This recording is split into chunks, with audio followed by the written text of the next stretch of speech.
Hey everyone, this is Tim from Your Six Studios. Today in this video, I'm going to show you how to fix your Xbox just randomly turning off on you. So there's a few settings that just turn off your Xbox. So the first one, if we go to General and go to TV and Display right here, go down to Device Control, and this is HDMI-CEC. And these options on the right, the first one, console turns on other devices. Okay, console turns off other devices. Other devices can turn off the console. So you probably want to uncheck mark this one for sure.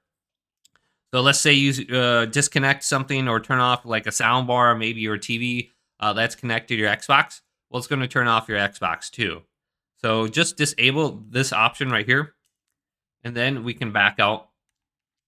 Now there's another option, and this is going to be under the power options as well. So let's go to General, Power Options, and then we can go over to Customize Power Options right here.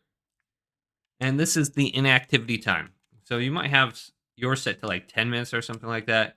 But if you stop playing your Xbox after a certain amount of time, it's going to automatically put it into the sleep mode or turn off. So what we want to do is just go all the way down to a higher number here, maybe like 4 or 5 hours, or do not turn off automatically. So just set this for music and video. And when you're playing, so 6 hours is fine, or maybe even 1 hour. So if you're not using it, it'll just automatically turn off. Then you might have this set as well. When console is off, turn off the storage. So we can adjust the active hours. And you can just manually set it. It has it set to automatic or always active. So it's going to pretty much turn off my Xbox between those times to save power. So you can manually adjust this so it doesn't do that very long. So you can look at that as an option.